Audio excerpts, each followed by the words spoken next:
Hello dear students, आज আমি class 9 এর বোথ টিবিএসসি এবং সিবিএসসি সিলেবাসের অন্তর্ভুক্ত একটা কবিতা ডিসকাস করব। তো এই কবিতাটা হচ্ছে দ্য রোড নট টেকেন। কবিতাটার কবি হচ্ছেন Robert frost.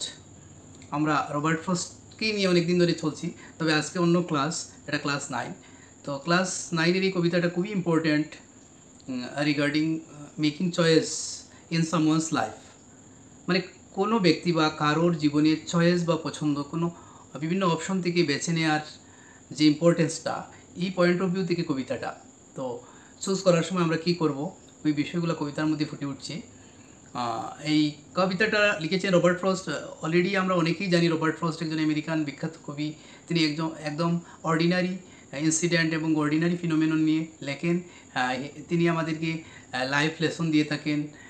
He gives very important viewpoints or attitude towards life, and he teaches us very divergent or analytical type of viewpoints regarding life and things all around us. তো এই কবিতাটা বিশেষত মানুষের জীবনে বা student লাইফে চয়েস করার যে বিষয়টা, বিভিন্ন অপশন থেকে আমরা কিভাবে আমরা চুজ করব এই বিষয়ের উপর।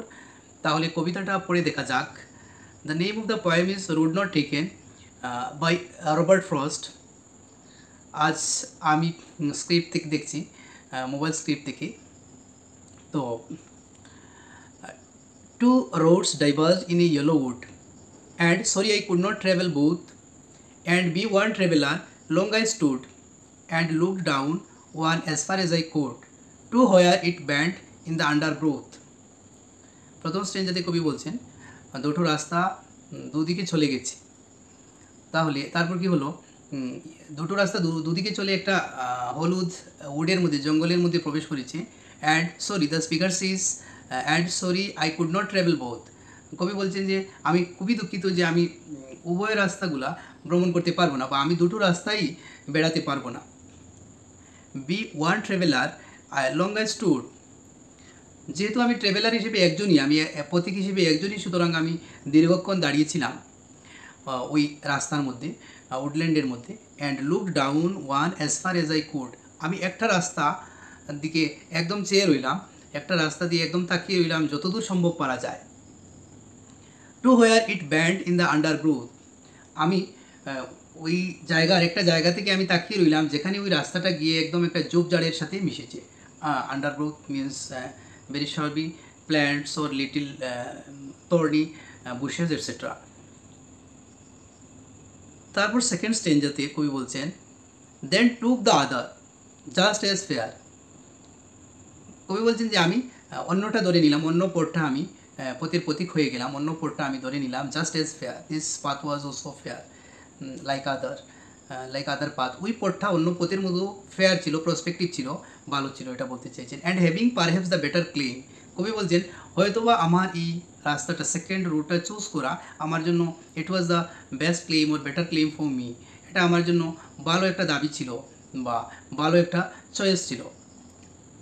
Because it was grassy and wanted wear, কারণ এটা ছিল খুবই ঘাসে পরিপূর্ণ, very greenish in color, so that the poet estimated that people did not go on that road much, মানে বেশি লোক ওই পথ দিয়ে যায়নি, সেজন্য কবি চাইছিলেন যে ওটা একটা grassy and wanted wear means had not been used, মানে ওই পথটা যথেষ্ট পরিমাণে ঘাস আছে এবং ওই পথটাতে বেশিরভাগ লোক ইউজ করেনি বা বেশিরভাগ লোক ওই পথে যায়নি। Then though as for that the passing there had warned them really about the same, কিন্তু সেখানে গিয়ে দেখে মনে হলো যে পরিস্থিতি বা সব ব্যাপার স্যাপার সবই একই, মানে আগের ফার্স্ট রোডের মতো সেকেন্ড রোডটাকেও লাগছিল, মানে বোঝা যাচ্ছিল না which one is much more prospective or which one is better, মানে কোনটা বেশি ভালো, কোন রোডটা ধরলে খুবই লাভ হবে এটা খুবই বুঝতে পারেননি। Just he picked one road from the two choices, তিনি দুইটা বিকল্প থেকে একটা চুজ করেছিলেন। Then the next stanza, though as for that passing there had warned them really about the same, তারপর next stranger, and both that morning equally lay in leaves no step had trodden back, মানে বলছেন যে দুনো রাস্তাটাতেই সকালবেলার due পড়ছিল, ভিজা ছিল দুনো রাস্তা, and both that morning equally lay in leaves no step had trodden black. মানে পাতার মধ্যে কোনো স্টেপই পড়েনি, কেউ পায়চারি করিনি। পাতাগুলো যেরকমভাবে সকালবেলা একদম মর্নিংয়ে যেভাবে ফ্রেশ থাকে before walking anybody else, before the walking of human beings or other animals, normally the trees that falls from the tree, the leaves that falls from the tree remain very fresh, or the dewy atmosphere remains very fresh before the walking of any animals or human beings. তো এরকম কবি বলছেন যে and both the morning equally lay in leaves no step had trodden black. কেউ ওইদিকে পায়চারি করিনি বা কেউ ওই জায়গাকে ময়লা বা খারাপ করে দেয়নি, কালো করে দেয়নি। ও I kept the first for another day. Then the poet also exclaims himself that if he had time in any part of his life, then he would have visited, মানে তিনি ভ্রমণ করতে পারেন বা he would have visited that road. তিনি যে কোনো সময় জীবনে যদি কোনো সময় পান তাহলে হয়তো বা এই রোডটা যেটা তার মিসিং হয়েছে আজ, ওই দিনটাতে মিসিং হয়েছে, ওই রোডটা হয়তো বা অন্য কোনো দিন তিনি ভিজিট করবেন। তো ওই রোডটাকে তিনি জাস্ট তিনি নিজেকে আত্মতৃপ্তি দিচ্ছেন বা just for giving him some satisfaction that he was in suspect that whether he had chosen the right path or not. সেজন্য he was consoling himself by saying that he would travel the first road in any other day. তিনি এভাবে নিজেকে সান্ত্বনা দিচ্ছেন যে প্রথম রাস্তাটা হয়তো বা আজকের জন্য আমার মিস হয়ে গেল, আমি সেকেন্ড রোডটা ধরলাম, সুতরাং প্রথম রাস্তাটা আমি কোনো একদিন ট্রাভেল করব যদি আমি chance pi. Yet knowing how way leads on to way, আমরা সবাই জানি সবাই কবিও জানেন যে কীভাবে জীবনে একটা পথ ধরলে ওই পথ থেকে আমরা কীভাবে আরও সামনের দিকে আরও ছোটো ছোটো পথে চলে যাই। যদি লাইফের মধ্যে আমরা কোনো একটা পথ ধরে নেই, কোনো কেরিয়ার চুজ করি বা জীবনের একটা মুহূর্ত, আমরা জীবনের মুহূর্ত নয়, জীবনের বিশাল একটা এনগেজমেন্টে যখন আমরা চলে যাই, তখন ওই পথ থেকে আবার ফিরে আসা আমাদের জন্য খুবই টাফ হয়ে যায়। কারণ এক পথে চলে গেলে ওই পথ থেকে আরও বিভিন্ন পথের প্রতীক হয়ে যায়, আমরা খুবই এনগেজড হয়ে যাই, আমরা খুবই ডিফিকাল্ট সিচুয়েশনের মধ্যে পড়ে যাই। Yet knowing how way leads to way, I doubted if I should ever come back. তো কবি সন্দেহের মধ্যে পড়ে গেছেন যে কবি আর কোনো দিন ফিরে আসতে পারবেন কিনা, ওই ফার্স্ট রোডটা ভিজিট করার জন্য তিনি আবার ফিরে আসতে পারবেন কিনা। Then in the last stanza, the poet says, I shall be telling this with a sigh. কোনো একদিন আমি কাউকে যেন খুব দীর্ঘশ্বাস ফেলে বা দীর্ঘ বিরতি বা দীর্ঘশ্বাস ফেলে আমি হয়তো বলতে থাকবো, somewhere ages and ages hence, এইভাবে বছরের পর বছর চলে গেল, two roads diverge in a yellow wood. কোনো এক সময় দুইটা রাস্তা আমার জীবনের প্রাক মুহূর্তে না, জীবনের একদম ওষাকালে দুইটা রুট দুই দিকে ছুটে গিয়েছিল, আর two route diverged in a wood, জঙ্গলের মধ্যে চলে গিয়েছিল, and I took the one less travelled by, আর আমি চুজ করেছিলাম সেই রুটটা যেটা সবচেয়ে কম লোক ট্রাভেল করেছে, and that has made all the difference, এবং সেই আমি কম চলা রাস্তায় যে আমি হেঁটেছিলাম, ওই রাস্তায় হাঁটাটাই আমার জীবনের সমস্ত ধরনের চেঞ্জ বা পরিবর্তন নিয়ে এসেছিল। That which road I picked that made all the difference in my life whatever now I M.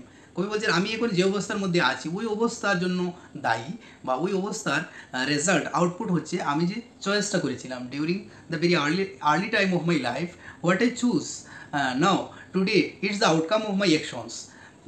তাহলে এই কবিতার মেইন বিষয়বস্তু হচ্ছে, মেইন সেন্ট্রাল পয়েন্ট হচ্ছে যে জীবনে চলার পথে আমরা যখন আমি কোন পথে যাব, কি চুজ করব বা কিভাবে আমি চুজ করব, এই ব্যাপারটা কবি বলতে চাইছে যে চুজ করার আগে আমি চিন্তা ভাবনা করব, তারপর মনে করব which path or which road which career is much more prospectives to me than the other alternatives. মানে জীবনে আমার পক্ষে কোন রাস্তাটা বা কোন পথটা আমার জন্য সবচেয়ে ভালো হবে, প্রসপেক্টিভ হবে, হ্যাঁ, এটা আমাকে স্থির করতে হবে।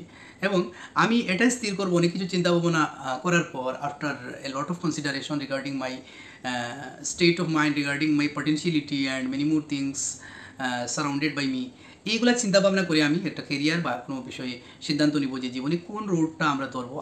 তোমরা মানে স্টুডেন্টদের ব্যাপারে তুমি কী করবে, টিচার হবে না, ডক্টর হবে না, ইঞ্জিনিয়ার হবে না, লয়ার হবে না, পলিটিশিয়ান হবে, all those things are to be selected, are to be picked up by you from the very beginning of your days, from the very beginning of your academic life.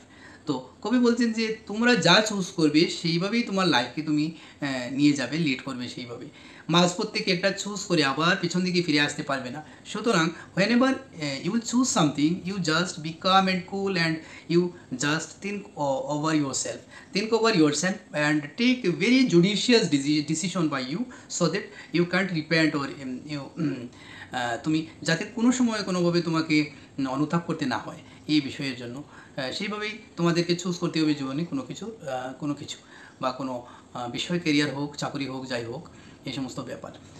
তো এই কবিতাটা mainly choice করার ব্যাপারে intelligent একটা view point Robert frost আমাদেরকে দিয়েছেন, যে view point অনুসারে আমরা আমাদের লাইফকে লিড করবো বা জীবনে কোনো কিছু চুজ করতে, কেরিয়ার চুজ, চাকরি চুজ, প্রফেশন চুজ বা যে কোনো বিষয় চুজ করতে আমরা আমাদের অবস্থা এবং জ্ঞান, আমাদের ক্যাপাবিলিটি সবটাকে সামনে রেখে আমরা চুজ করব এবং আমরা বেস্ট চয়েস করব, যাতে করে আমাদেরকে জীবনে কোনোভাবেই অনুশোচনা বা অনুতাপ করতে না হয়, পিছন দিকে ফিরে যাতে না তাকাতে হয়, যাতে করে আমরা একদম প্রসিড করে লাইফের একদম শেষ অবধি পৌঁছে যেতে পারি। That is all about the message of the poem by Robert Frost. So all the things, all the subject matters related this poem is clear to you. Thank you very much for watching patiently. That's all much for today.